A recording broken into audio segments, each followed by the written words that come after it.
Welcome. This is Tracy and Wagner with Versatile Inspirations, and today we are going to look into the clairs.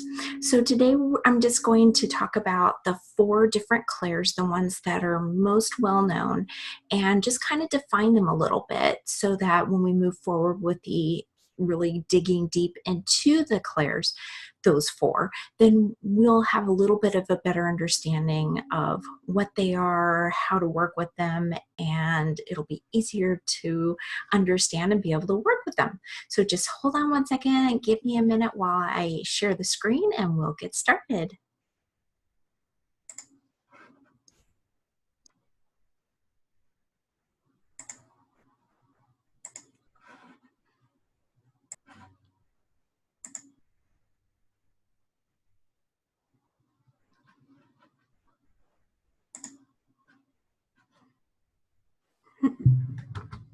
Okay, now let's try it. It's a touchy thing.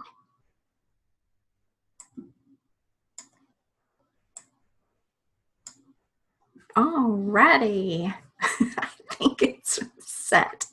Okay, so like I said, this is Versatile Inspirations. I'm Tracy Wagner, and today we're going to be talking about the 4 clairs, and we're going to define the 4 clairs. So the first is clairvoyance, which means clear seeing. So seeing is actually, in this case, most of the time through the third eye, or just being able to see visions and different things like that. You can also see through a person, so not seeing through them, but just seeing through to their true character, their real intentions, or if they're hiding things. Sometimes you'll get a feeling, but a lot of times you'll just sense it. Your third eye will pick up on that. You can use clairvoyance to find things such as missing persons or people, objects, animals, missing animals, or situations. Sometimes a police officer or the police community will call on a psychic or someone that has been kind of verified that their visions and things have been helpful in locating people or things, and on a case. So if this happens, what the psychic or the person that is using clairvoyance, a lot of times they'll pick up on maybe missing situations. Maybe there's something that the police officers are missing as far as like a scenario that goes. So that can actually bring about a case being solved, maybe after many years, things like that. And so that those intuitions, which all of these are just heightened for some people, and they can use them in that way. Some of the tools that you can use if you want to heighten your clairvoyance is your third eye. So just really working with that third eye, seeing it open and acknowledging it's open and acknowledging that you're ready to receive that information. Those will actually help to just that simple practice will actually help to evolve your clairvoyance. Everyone has these. Everyone has every single one of these clairs. It's just sometimes in each person, certain ones, or maybe just one in particular, are heightened, and but we use them all the time, every single one of them. You may not think so, but as we go along, you'll probably start to think, oh my gosh, I think I do have that. I never thought I did. And it's probably true. You have, well, it is true. You have every single one of these and more. It's just these are the 4 that are the most talked about. And so these are the ones I wanted to start with first.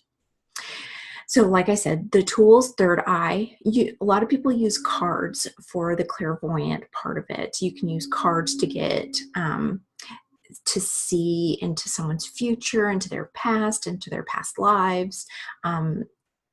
anything. Pendulums help also, not only with predictions, but also answering certain questions about yourself so that you can see what is your body needing, whether it's mineral-based, food-based, or just like vacations or sleep or rest. Pendulums are wonderful because it draws on your energy to actually be able to answer those questions. Palms. Palm reading is a form of seeing into someone's trueness. You can actually use palm reading to find out what a person's been like in the past, where they're going in the future. It's just that whole clairvoyant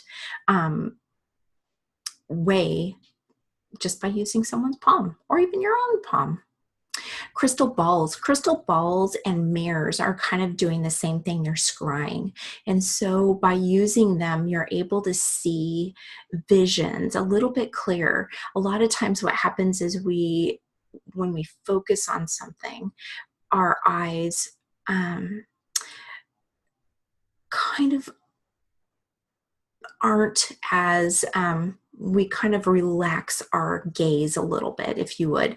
We let go of that strong, like vision that we're looking at a tree or we're looking at a leaf or we're looking at something, and we just let that disappear. We open up our intuition by just allowing our gaze to soften and the messages come clearly. And in this case, it is more of an actual seeing, even though a lot of it is coming not only with seeing through that mirror or through that crystal ball, but we're seeing through our third eye, and we're seeing a representation or a vision of that.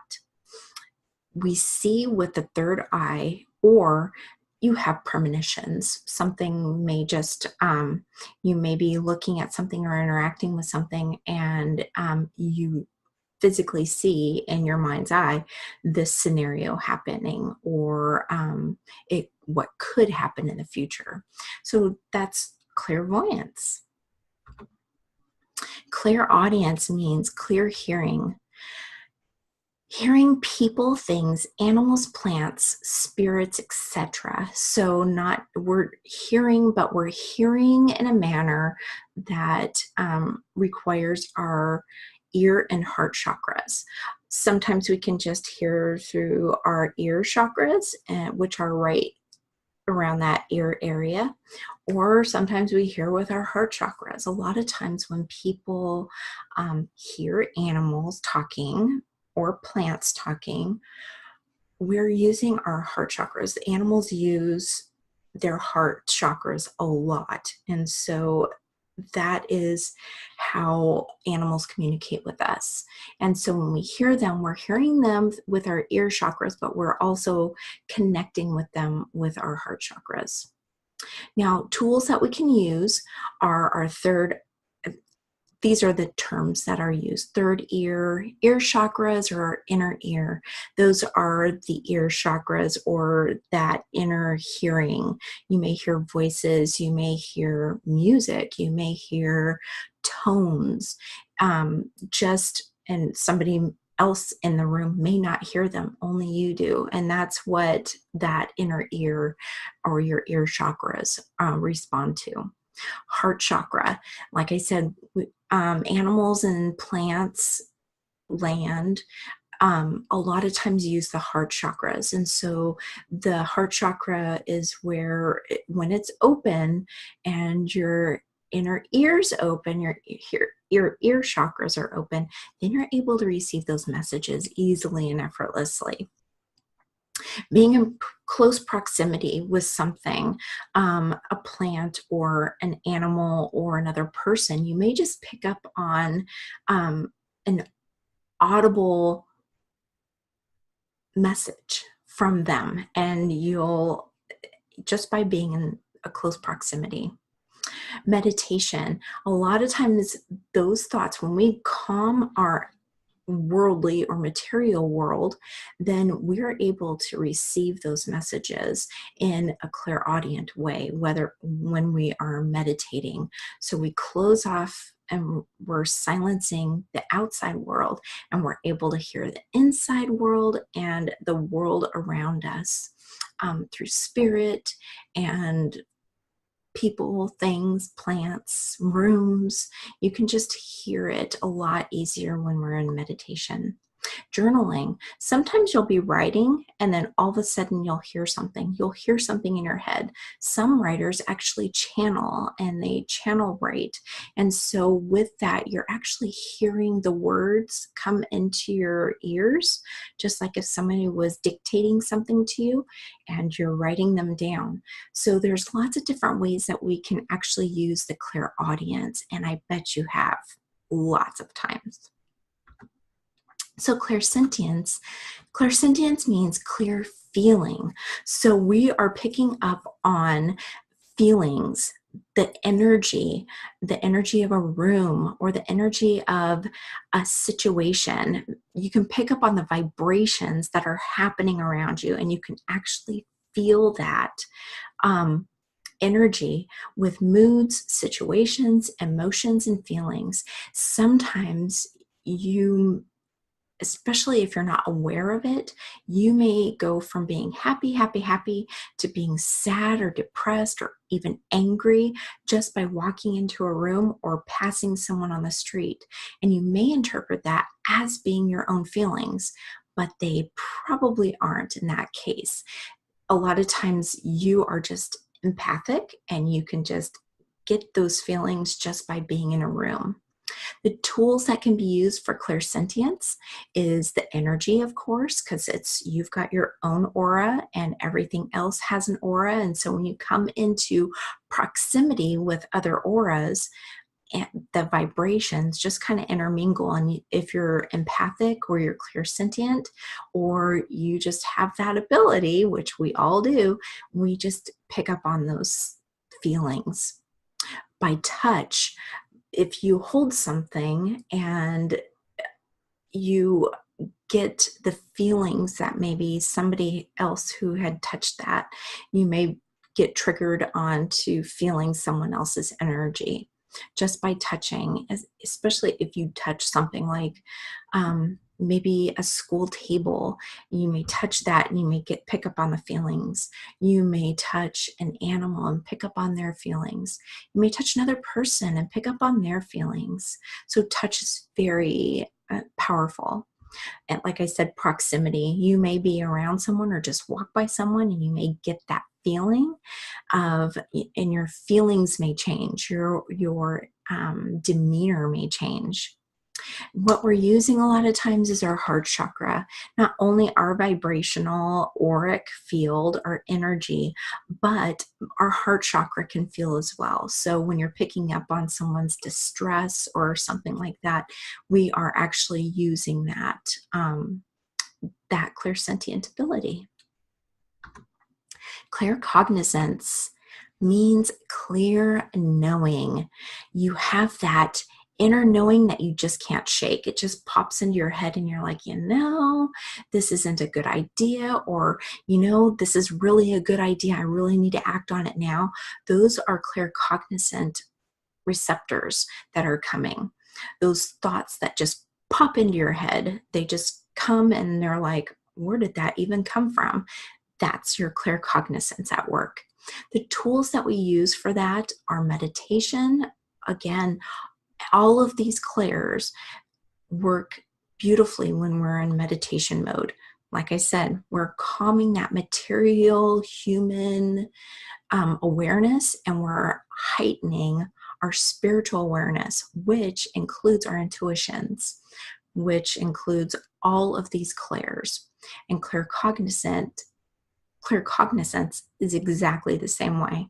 When we're in meditation, those thoughts may just pop right in. Now, when we're in meditation, sometimes, I know some people call it monkey mind, but a lot of times those thoughts are coming to you because we're not listening when we're busy in our material environment, in our busy worlds and everything. So when we're meditating, if we just go into our meditation and just say a quick little prayers, that anything that you're supposed to receive, that you remember throughout your meditation, and that you remember when you awaken from your meditation, so that you can write things down, and that way you won't forget it. Anything that is supposed to be there for you, it will be there when you're done meditating. So you don't need to rush out of meditation, write it down. You can actually just work with it. Now, some people have to stop what they're doing and they have to write it down because they feel they need to, and that's just fine. In that case, what I would do is just leave your phone next to you on silent mode. That way you can either dictate it into a recorder, write it down real quick as a note, or just put a pen and paper next to you so that you can write it real quick and go back into your meditation practice, because meditation is very important. Proximity. You may pass someone and you may just have something and just pop into your head, or you may be standing waiting for a coffee to be done and you may overhear a conversation which triggers a claircognizant idea, something that just pops into your head about, it could be something totally different, but just at that moment listening to somebody else just chit chat may trigger that. The crown chakra and the higher chakras are what at work here, because we are allowing those messages to come to us. So we're opening up those channels for the claircognizant messages to come, and a lot of times it'll just pop into your head what you're needing to know, an image or a thought. A lot of times these clairs will actually work together. So you may get a thought and you may get something that you hear just all at the same time, or you may get a thought and you may get a feeling all at the same time. Like if a thought pops into your head and you feel that this is the right thing to do, or something pops into your head and you feel this is probably not such a great thing to do right now. So all of these clairs actually work together beautifully, and you more than likely use them much more often than what you are thinking. So I hope that you were able, let's see, how do I, stop sharing. That's how we do it.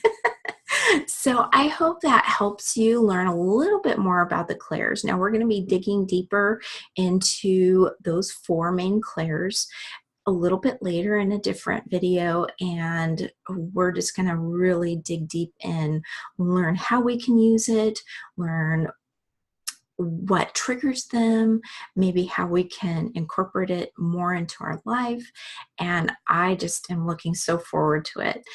Take care. I look forward to seeing you again soon. And as always, I'm sending you and yours love, light, and eternal blessings.